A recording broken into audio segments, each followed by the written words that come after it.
Hindi mo akalain sexy lang siya. Magandang bulaklak ko. Iniisipin na isang lalaki. May respeto, makangatawa. Sabi ko malaman ko ano sa isang boxing card. Para sa talagang isang prinsip na sa panaginip na makikita. Pwede ba magkita ang dalawa? Bumayad ka na.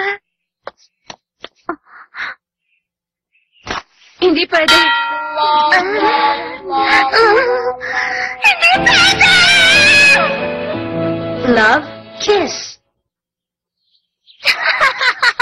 Ang malas mo naman talaga, Kay. Hindi natuloy ang date niya ni Hikari dahil ginulo kayo ni Sakura at pagkatapos, tinulungan pa siya ni Hikari na i-research ko ano ang type mo sa babae. Sa huli, si Jung pala ang magugustuhan at siya ang pinili ni Sakura. Yung moral code, yung plano, at kung ano yung type niya sa babae. Nag-alala talaga ako kasi hindi kayo pumasok na dalawa kahapon. Akala ko kung ano nangyari, sinama lang pala ni Sakura si Hikari. Anong type niya? Moral code. Kung ako sa'yo, hindi ako makikialam sa bagay na to. Dahil masama ang mangyayari pag ako naging kaaway mo. At alam mo naman siguro kung ano mangyayari, hindi ba? Anong mangyayari ang sinasabi mo? Jun, Hindi ako mukhang hindi ka natatakot sa'yo, titigilan no? ng Sakura na yun. Mapilit pa rin siya kahit na tinanggihan mo na. Pasensya ka na, hindi ako pwede makipag-date sa'yo. Ang bilis mo naman tumanggi. Alam mo, pinagigit ko talaga ang gusto ko! Ikaw pa lang nakilala ko sa pusong ba sa ideal man ko! Kahit na, hindi ko pa rin babaguhin ang sinabi ko. Okay lang. Uuwi na lang muna ako ngayon. May mga pinaplano pa akong gawin, kaya paghandaan mo sana yun. Sige, ganda na. May pinaplano siyang gawin. Ano kayang plano niya?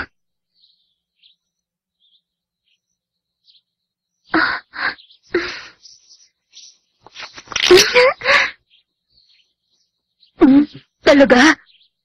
Salamat naman. Hindi na nangyari. Kaya matutuwa ako kung natutulungan mo ko yung hero. Pasensya ka na. Hindi kasi ako pwede sa araw na yun. Ganun ba? Sige, okay lang naman. Good luck. Magtagumpay ka sana. Salamat! Huh? Oh, galing ang message sa papa ni Kay. Huh?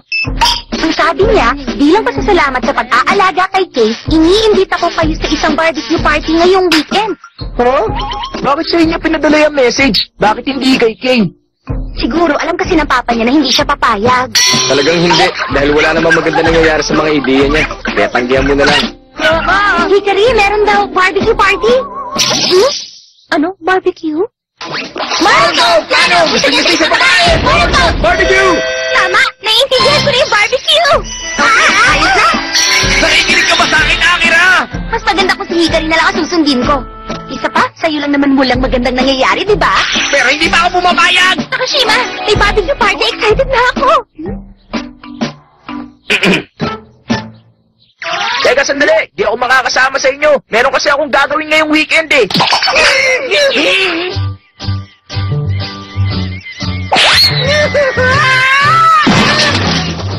Wow! Ang ganda naman ng tanawin sa lugar na to. Barbecue party sa isang tabong isla. Aba, maganda nga ideya to. Papangasama sa Takashima Group. Welcome, Pesay. Maligayang pagdating sa lugar na ito. Teka, Takashima, ang laki ng tinaba ng papa mo. Hindi siya yan. Sino siya? Siya si...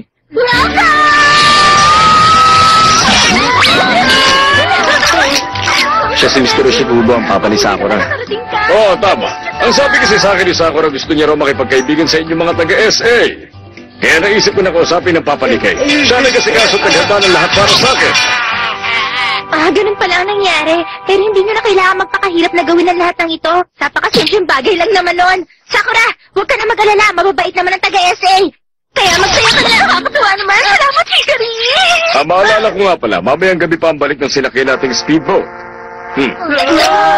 So sa madaling salita, ginamit niya lang pala tayo para madala sa lugar na to si June. Sabi lang walang magandang mangyayari pag si Papa ang nagplano. Teka, bakit naman? Maganda nga dahil nadagdagan ng tao sa parting to.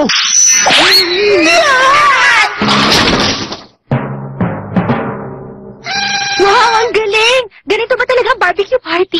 Gusto ko sana ako medyo wild ang dating. Huwag ka mag-alala. Kung meron mang mangyayari, gamitin mo lang to. Maraming salamat. Nangyari!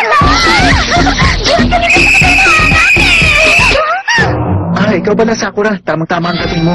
Pwede bang pakitulungan mo kami magbuhat? Sige. Teka lang, Itay! Sandali lang! Teka, John! Mukhang nahihirapan ka na. Tutulungan na lang kita kahit ganito ako malakas ang katawan ko. Aka na! Sakura. Hello, John!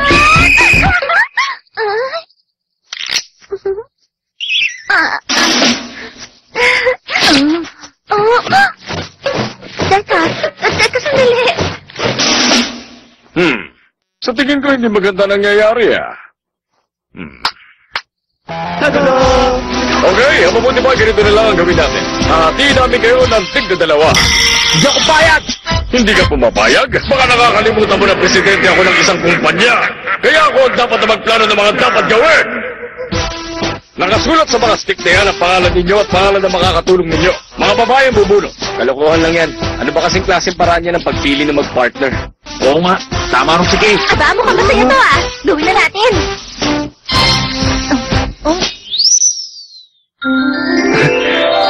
Sige, kung mapilit kayo, wala na akong magagawa. Kay!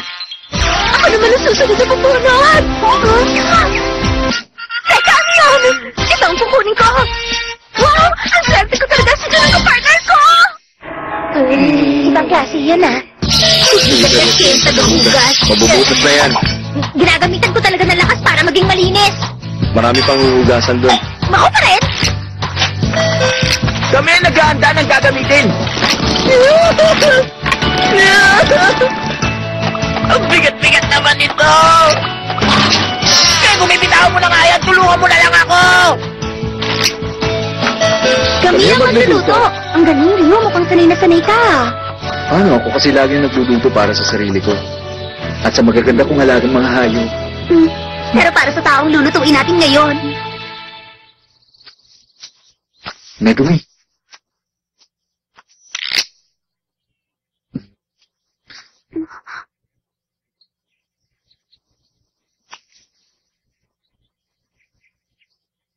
Si Megumi. At saka si Ryu. Jun! Tara, pumunta tayo sa bandaron. Doon na lang tayo sa medyo tagong lugar.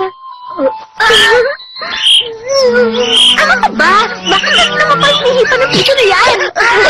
Teka, dali lang! Ryu! Megumi! Ryu, bakit parang overprotective ka kay Jun? Bakit ba masyado mong pinoprotektahan si Jun kay Sakura? Ano bang dahilan? Wala naman. Walang dahilan. Ba't mo yung ginagawa? Pasensya na, Akira. Ha? Hindi ko pwedeng sabihin sa'yo. Nangako ako kay June.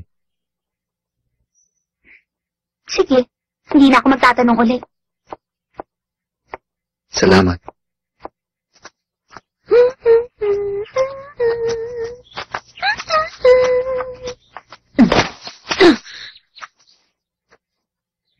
Bakit, June? Alam mo bang naiinis na ako sa ginagawa mo?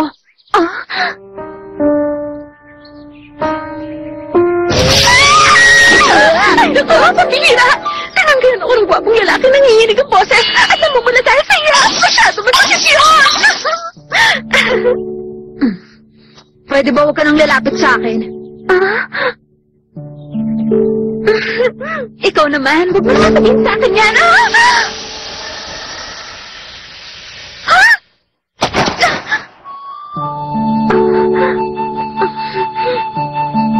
Maraming salamat.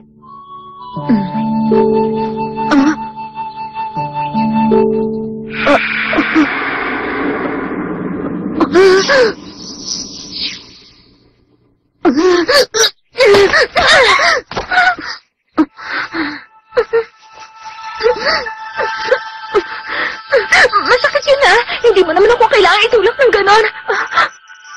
Sandali lang. Hintay muna, June.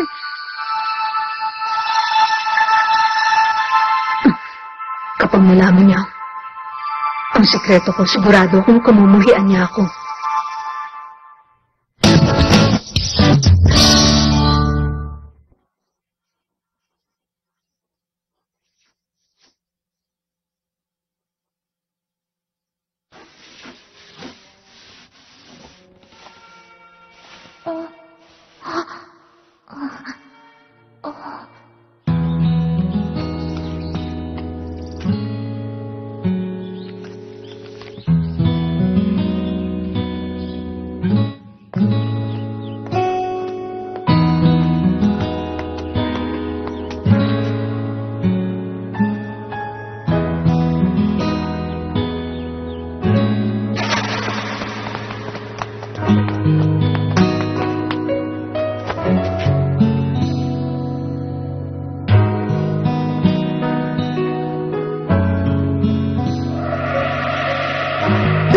Hindi naman. Oh. Ano yan? Jun, tingnan mo. Kakaibang itsura ng mga mushroom na to. Nakakahili talaga! Oh, Arjun. Ano yun? May ibang babae ka na ba nagugustuhan? Wala pa. Mabuti kung ganoon. Ang kaso, hindi pa rin ako pwede makipag-date sa'yo. Napaka-prangka mo talaga. Pero, kahit ganun honest ka, kung sinabi mo lang na may nagugustuhan ka na, hindi na ako maghahabol sa'yo, susuko na lang ako. Yan! Ganyan nga! Ganyan nga! Ang gusto ko sa isang lalaki! Hindi ako ganun! Mali ka! Hindi ako honest! Teka, Jun, sandali lang! Gulo lang ang dala ng sekreto ko sa ibang tao. June! Ha? Naalala na ako. Sakura! Kayo pala, Ryu, Megumi. Ayos ka lang ba? Hoy, Sakura! Huwag mo sabihin sumusuko ka na! Pinangihinaan ka na agad ng loob! Ganyan lang ba kaliit na nararamdaman mo para sa taong binamahal mo? Hindi ho. Hindi, Papa! Tama yan! Nagtatagumpay ang mga taong hindi marunong umatras! Sa buhay pa sa pro wrestling! Hindi ka dapat sumuko! Lumaban ka! Huwag ka susuko!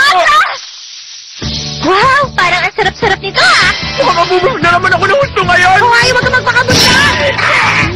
Jun? Eto, susubuan kita. Ay, naku, nagulat na rin sa sumpisi mo. Hoy, Ben! Sige, ako ang bahalang magtanggal yun para sa iyo, Jun. Huwag mo gagawin yan!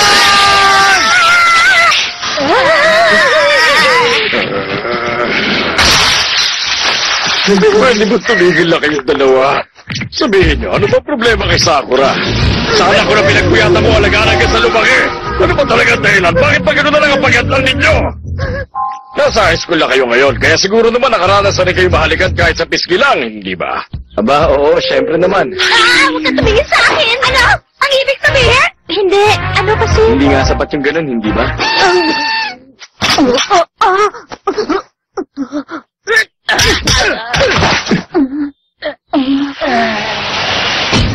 Jun, tumakas ka na! Hindi kayo titigil sa ginagawa niyo pakikialam. Gagamit na ako ngayon ng lakas. Sige, tutulungan kita, Jun!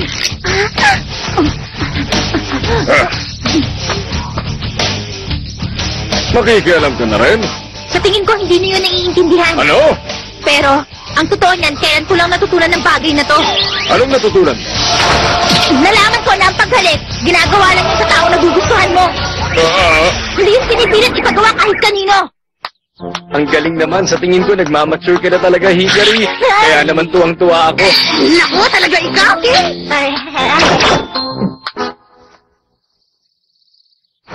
Sige, tutulong din ako.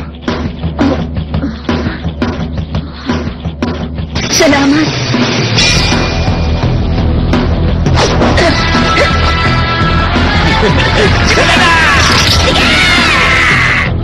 Ano, okay ba?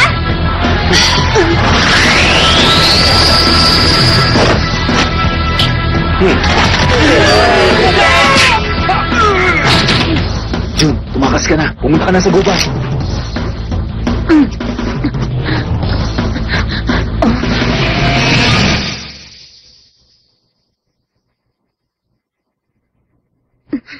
Ganun pala. Sigurado na ako na hindi mo talaga ako gusto. Pasensya ka na. Hindi ko na ipipilit ang sarili ko. Jun!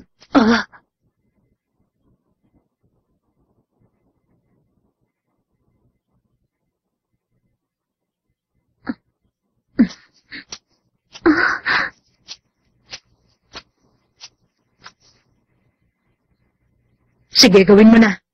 Halikan mo na ako. Sakura, sabi mo, tapat ako, pero nagkakamali ka dahil hindi ako ganun. Meron akong itinatagong sikreto. Kung naiwas ako sa'yo, hindi yung dahil sa hindi kita gusto. Sakura, kapag nahalikan mo ako at nag-iba ang kilos ko, lumayo ka na agad sa akin.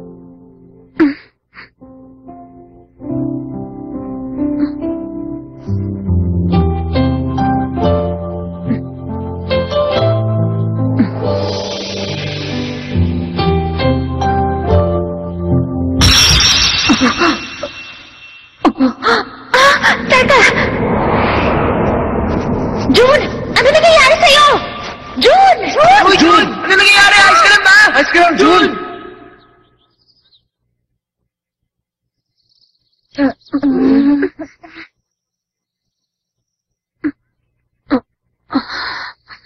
Jun! Gising ka na, Jun! Ayos ka lang ba? Ay, ang sikip naman ito. Jun! Ano yan? Bakit sa pisngi mo ako hinalikan? Para naman pala kayo mga kindergarten. Ano yan? Jun ba yan? Medyo matagal na rin pala magmula nung huli ako maging ganito. Kailangan ko magpasalamat sa babaeng umalik sa akin. Diba? Ano ba nangyayari dito? Sa palagay ko lang, mukhang tinatabla na sila ng charm ni Jun. Ano sabi mo, Charm? Oo, pero tingnan mo, ikaw lang yata ang hindi tinatablan, Hikari. Ano ibig mo sabihin? Paano yan? Wala kasi kayong kwento. Para nakakalalaki siya! Pasensya na, matagal na sakit yan ni Jun. Ha? Nung maliit pa si Jun, nakapanood siya ng nag-hypnotize sa isang TV program para maka-attract ng mga kababaihan. Pero hindi na nawala ang pag-hypnotize kay Jun. At magmula nun, nagliping kanya na si Jun pagkatapos siyang mahalikan ng isang babae. Namumukadkad na malulusog na water lilies. Basta ng hamog ang mga cosmos. Nagsasayawan ng mga mapupulang bulaklak sa ihip ng hangin. Nagagandahan. Sila ang mga bulaklak ko. Wala ka na lang, titili ako sa'yo! Nung nasa grade 6 na si Jun na nangyari ang first date niya, pinagkaguluhan siya nun ng lahat ng mga babaeng nasa park. Kaya naman nagalit sa kanya ang kadate niya. Wow! Ibang klase nga yun ah! Kaya simula nun, iniiwasan na ni Jun makapag-date sa kahit kaninong babae.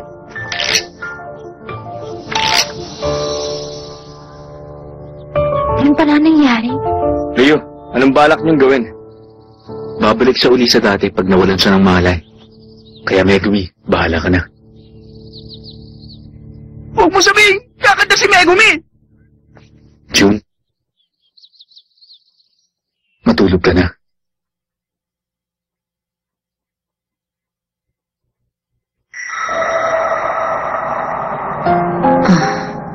Kahit na naging ganito ako, nasa isip ko pa rin ang dating kalmadong ako.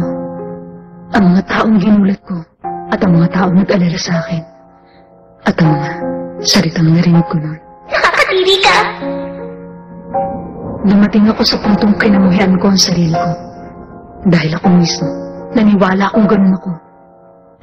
Gaya ng sabi nila, nakakadiri ako.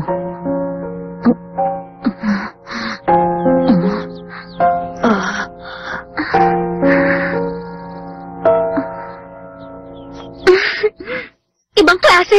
Ang galing mo, Jun! Kakaiba ka! Biruin mo, meron ka palang split personality. Pareho kong gusto yun.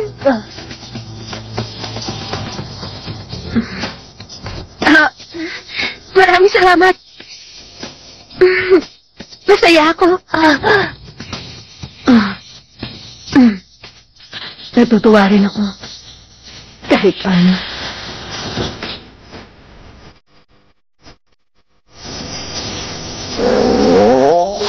Pasensya na kayo! Hindi naman kasi tayo nakakakain na maayos eh.